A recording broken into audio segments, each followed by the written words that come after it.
My name is Kirsten. And I'm Cheryl. Welcome to Casey Cafe Podcast.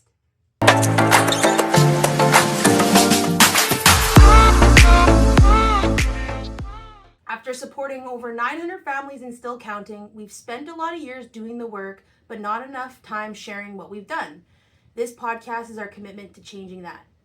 We're chatting about education, politics, legislation, dyslexia, Jordan's principles, schools, families, First Nation communities.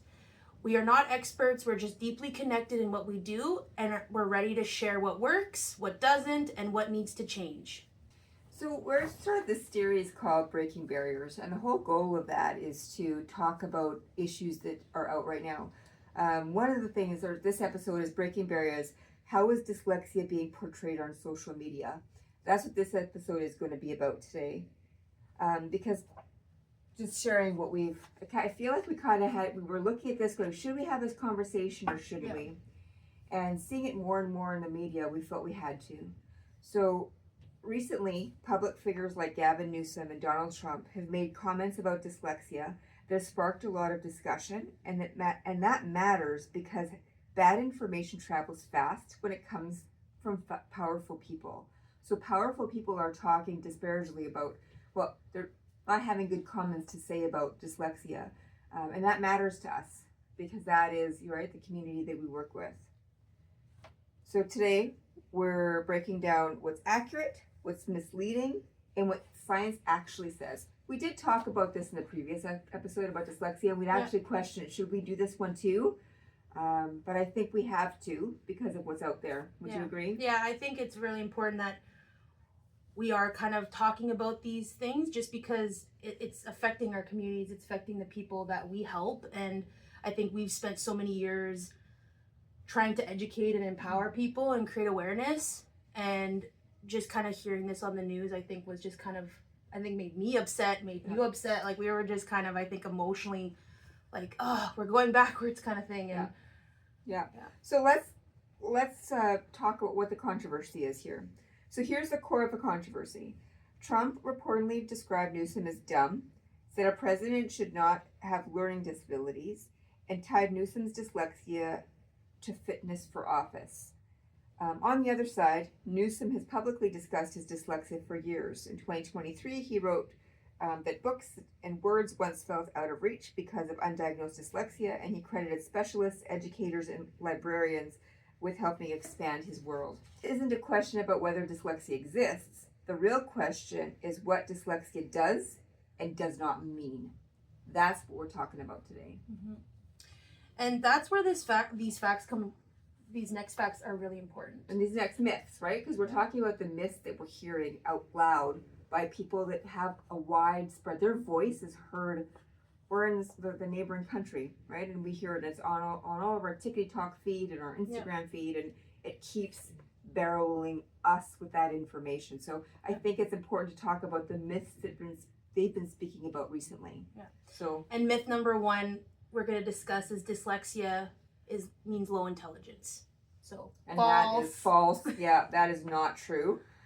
This is one of the biggest myths we hear. We hear this a lot. Mm-hmm. But dyslexia signals lower intelligence.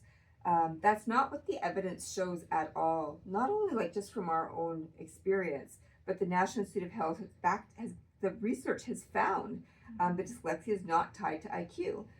Yale's Dyslexia Research Center describes it as an unexpected difficulty in reading in people who otherwise have the intelligence and motivation needed for fluent reading. So when someone implies that dyslexia makes a person inherently incapable, they are not stating a scientific fact. Just They're repeating a stigma. Yeah, they're saying those things over and over again, expecting them to be true, but that's not fact. Mm-hmm. And I go back and we quoted this in the other episode, but the DSM Manual 315.0 is specific learning disorder in reading, and that is also known. Note dyslexia is an alternative term. Mm-hmm. I think that's really important. One of the first things we always say to families we meet is, you have to be smart to be dyslexic, right? It's just that reading and spelling are far behind. Mm-hmm. That's the key here. Yeah. And now we're recycling this whole, well, you must be dumb because you're dyslexic, and, right, shame.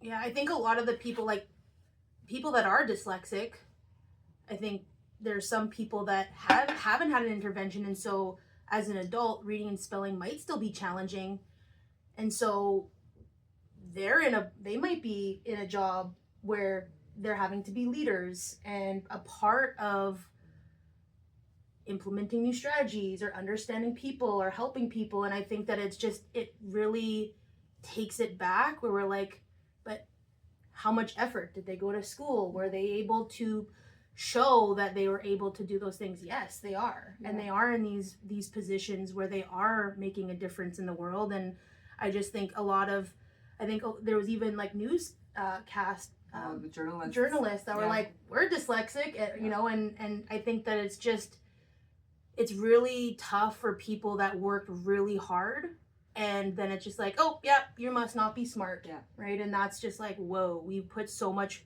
hard work and energy and to becoming what you wanted and reached your goals in life as an adult, and to have such public figures put you down. Like I understand why so many people are getting defensive about it and really upset about it, as they should, because it's just not fair. Yeah, it's not fair to put a whole category of people, and we're not talking about a small number. Yeah, right. Dyslexia is 15 to 20% of the general population. That's a big group of people. So I think painting with that brush is very, very damaging in people's self-worth and their contribution to community. Yeah. And I think that is the part that's really hard to take from hearing all of that. Yeah. And again, I think once you understand that, the next myths make it a little easier to spot.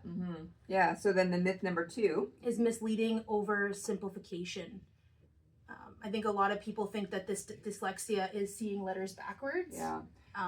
That's always, and I just had a meeting with parents the other day, and their daughter got a diagnosis of dyslexia, and I said, so what does that mean to you? And they're like, well, we know it means like that she sees things backwards, right? It's something that is there on a regular basis, and it just doesn't seem to go away. Yeah.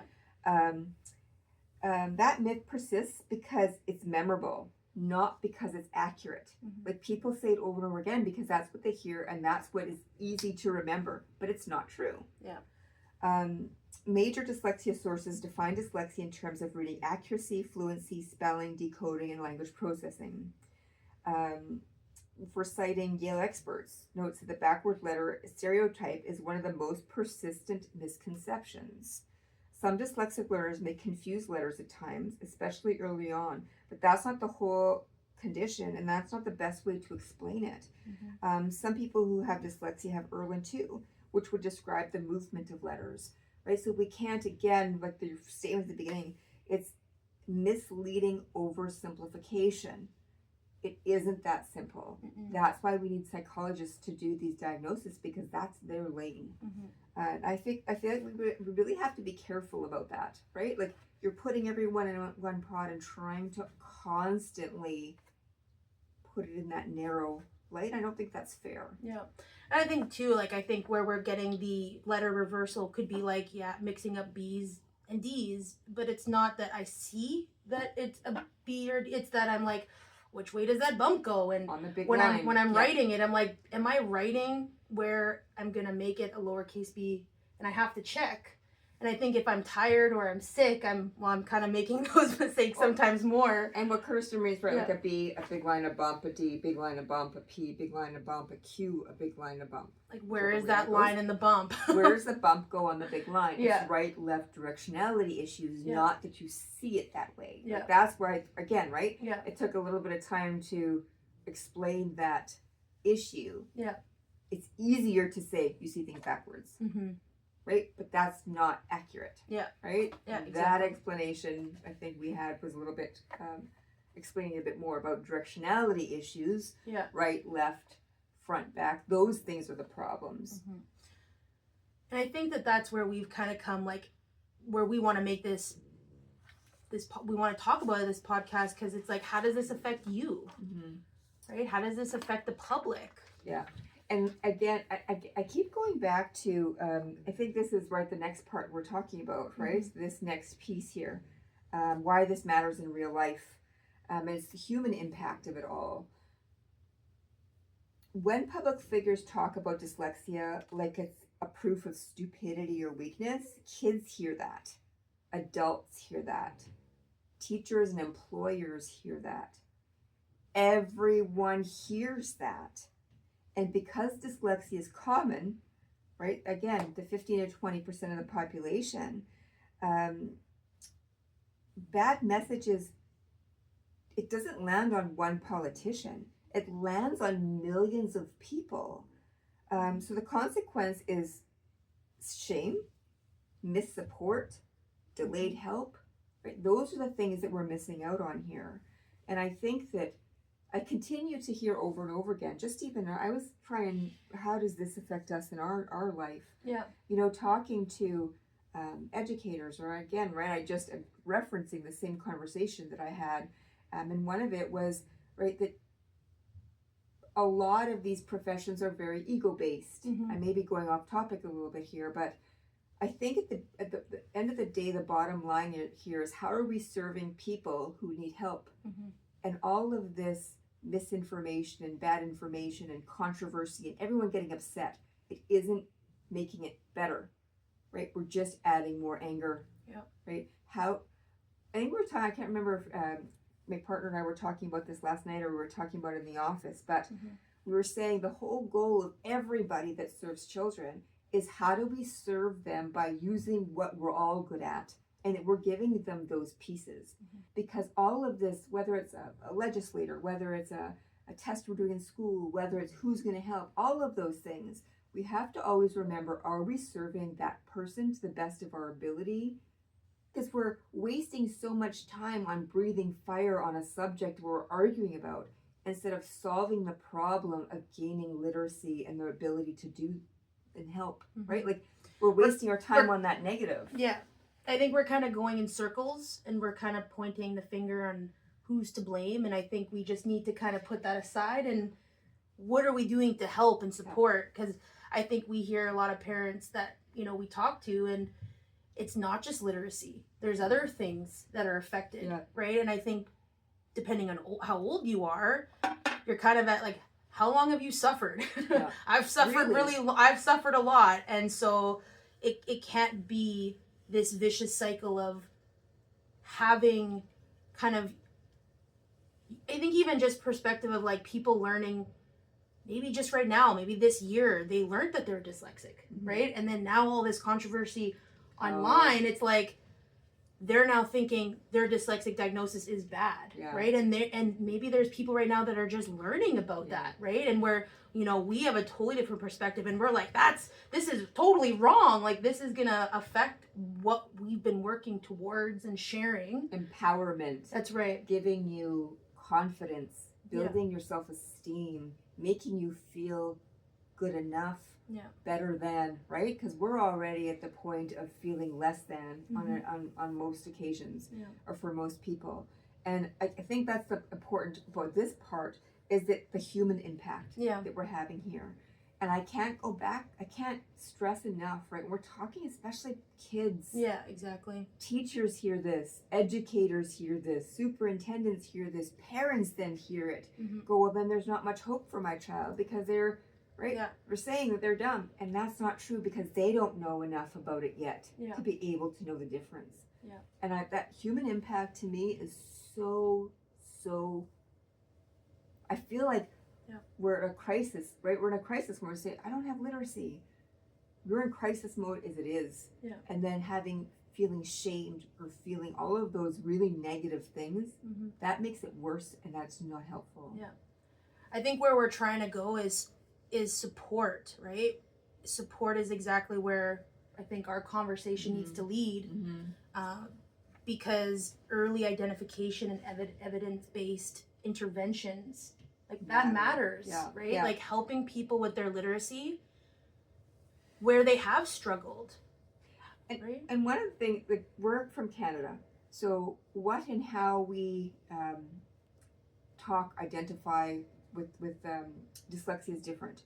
I really urge, right, we have some stuff for people from the state. In our last episode, we did talk about the Canadians, where our Supreme Court has ruled, what are a couple of the provinces' legislatures are with regard to dyslexia. But Americans also have this within their, like the American Academy of Pediatrics emphasized early identification of children at risk for dyslexia and practical strategies for getting supports in place sooner, right?